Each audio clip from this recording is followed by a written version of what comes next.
오늘 저에게 주신 하나님의 말씀은 신약성경 마태복음 16장 24절 말씀입니다. 함께 봉독하겠습니다. 이에 예수께서 제자들에게 이르시되 누구든지 나를 따라오려거든 자기를 부인하고 자기 십자가를 지고 나를 따를 것이니라. 아멘. 기도하겠습니다. 하나님, 은혜 가운데 저희를 살아갈 수 있도록 인도하여 주시고 주의 뜻을 바라볼 수 있도록 하여 주신 은혜 감사드립니다. 오늘도 이 시간에 저희에게 주신 사도신경의 고백이 마음 깊이 새겨질 수 있게 하시고 늘 우리의 마음과 입술에서 떠나지 않도록 주께서 붙잡아 주시옵소서. 이 시간도 함께하여 주시길 간절히 바라옵고 이 모든 말씀 예수님의 이름으로 기도하옵나이다. 아멘.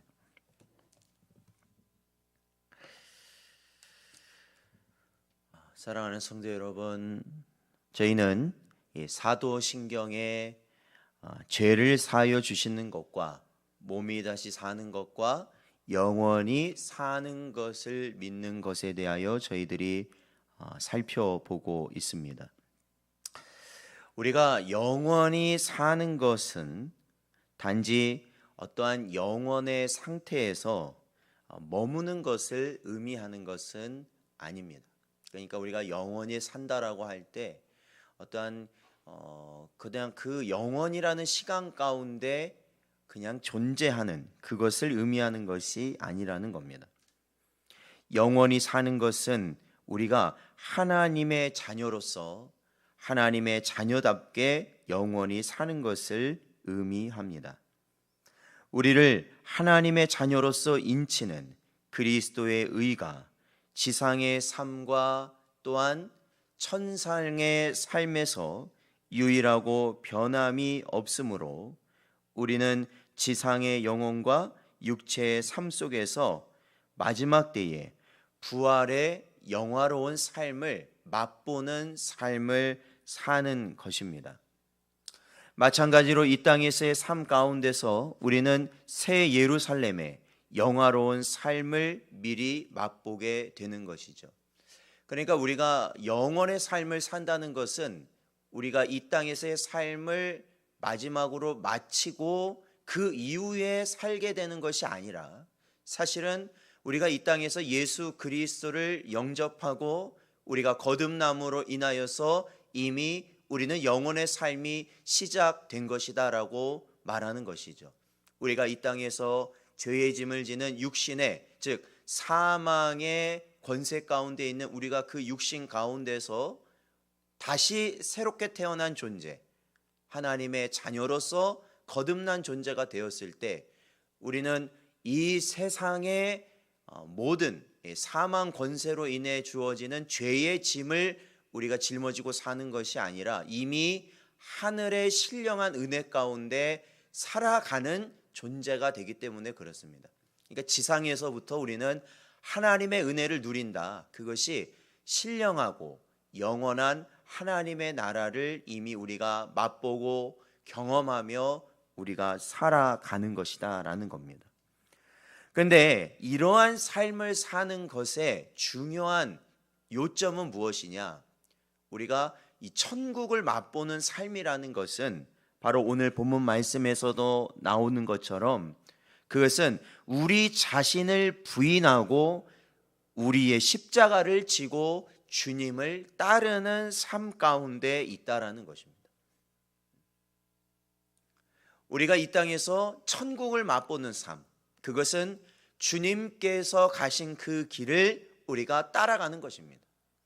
나를 부인하고 내게 주신 십자가, 내게 주신 사명을 감당할 때 우리는 하나님이 주시는 신령한 하나님 나라의 그러한 모든 은혜를 맛보고 누리며 살아간다는 것이죠. 그 안에 기쁨이 있다는 것입니다. 그 안에.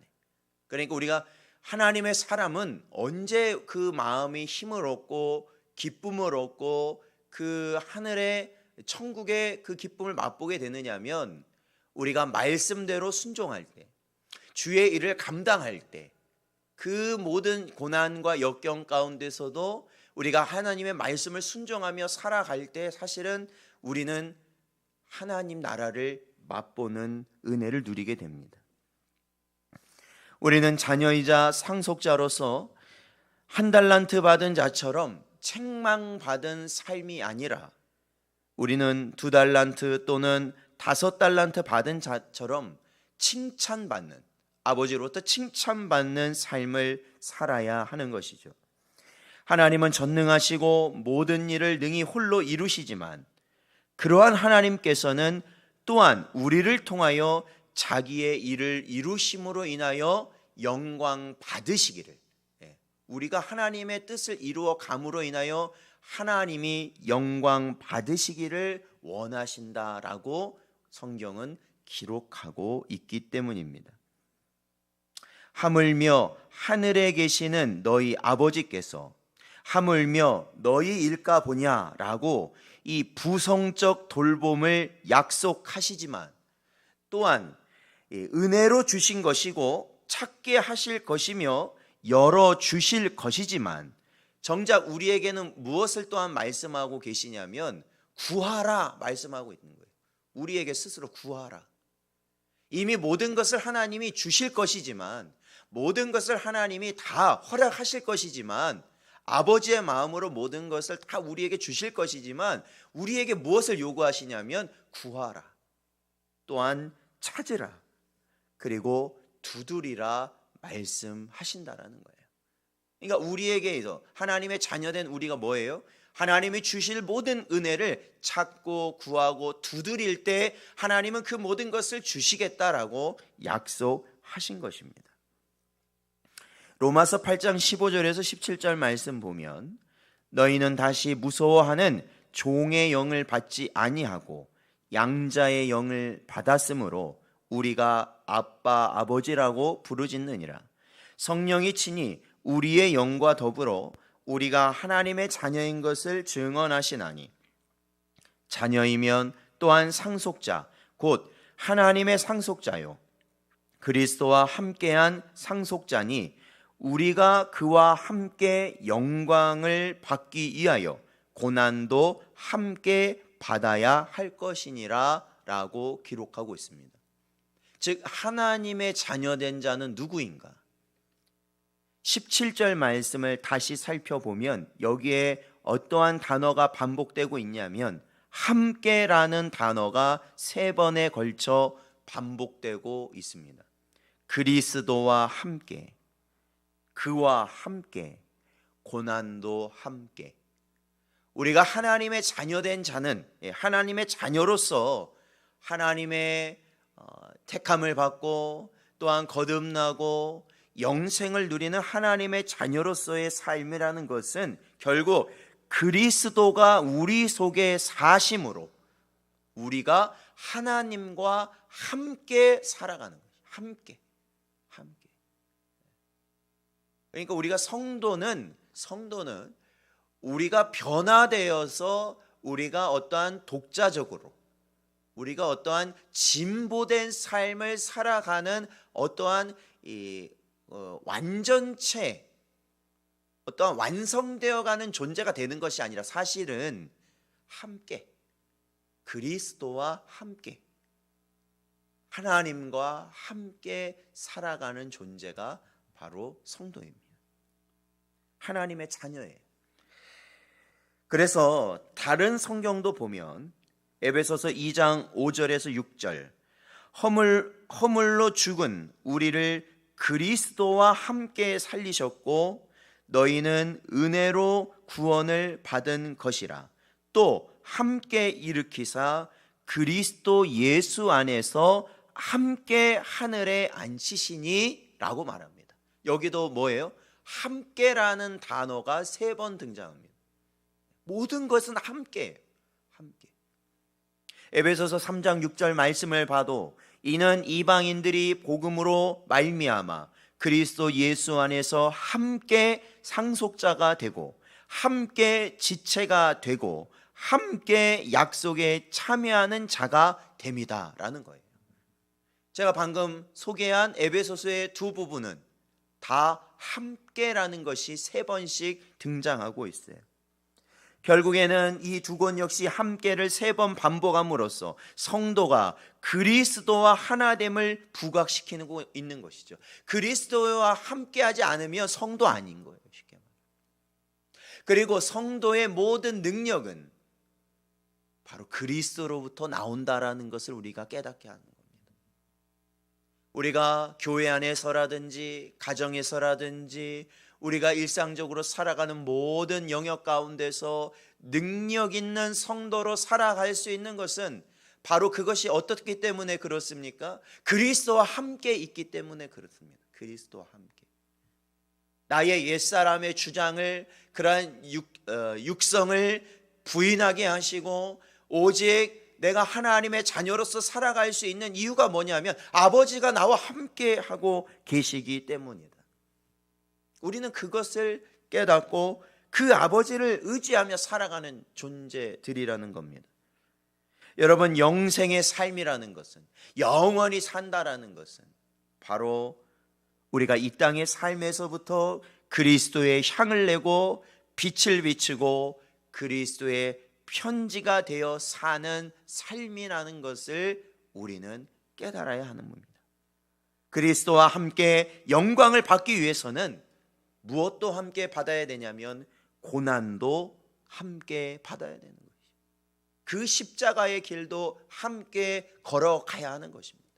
그 십자가의 길이 고통과 근심의 길이 아니라 더 큰 하나님의 놀라운 영광을 이루는 길이라는 것을 우리가 깨닫고 기쁨으로 살아가야 되는 거예요.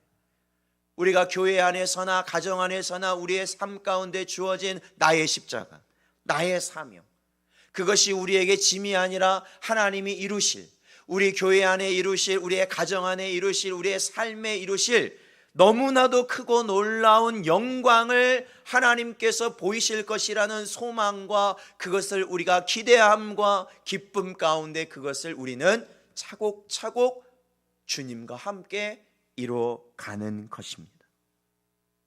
주님은 수고하고 무거운 짐진 자들을 다 오라 하셔서 쉬게 하시지만 여러분, 그냥 쉬라고 말씀하신 건 아닙니다. 뭐라고도 함께 하셨냐면 그저 쉬게 하시는 것이 아니라 주님의 멍에, 나의 멍에를 배우라 말씀하십니다. 나에게 와서 어떻게 하고요? 그냥 쉬는 것이 아니라 나의 멍에를 배워라. 내 멍에를, 내 짐을 너희들이 배우라 말씀하십니다.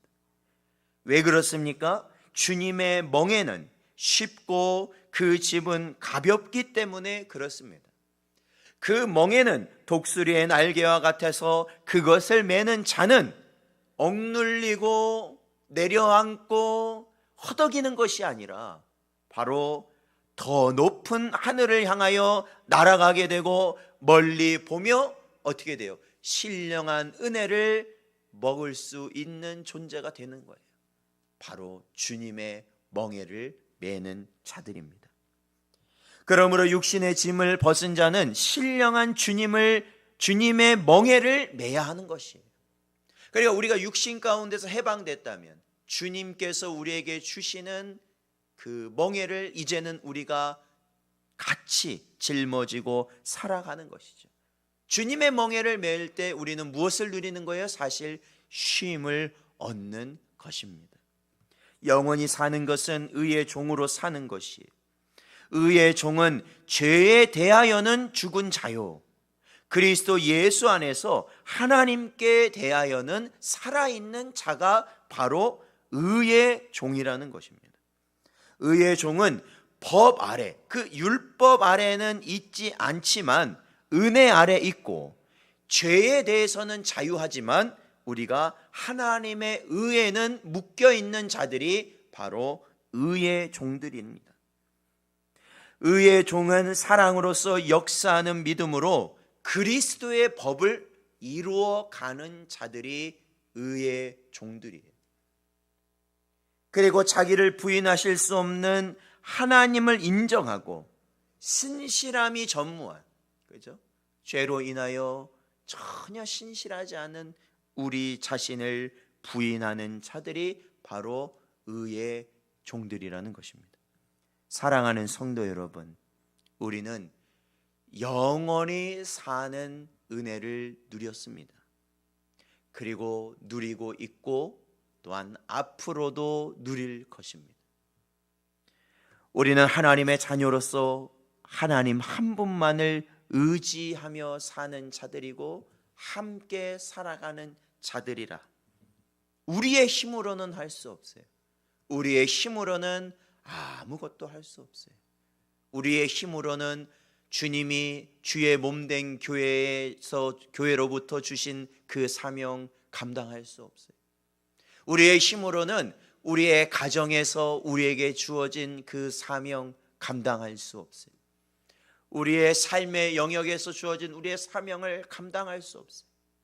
그러나 나를 부인하고 주님이 나와 함께 하심을 깨달을 때 우리는 바로 지금부터 영원히 살아가는 은혜 가운데 살게 되는 것입니다. 오늘도 이 시간에 저희에게 주신 이 말씀을 마음에 새기고 또한 이것이 사도신경에 우리가 날마다 고백되어지는 내용임을 깨닫고 언제나 그 은혜 가운데 살아가시는 여러분 되시기를 주의 이름으로 축원드립니다.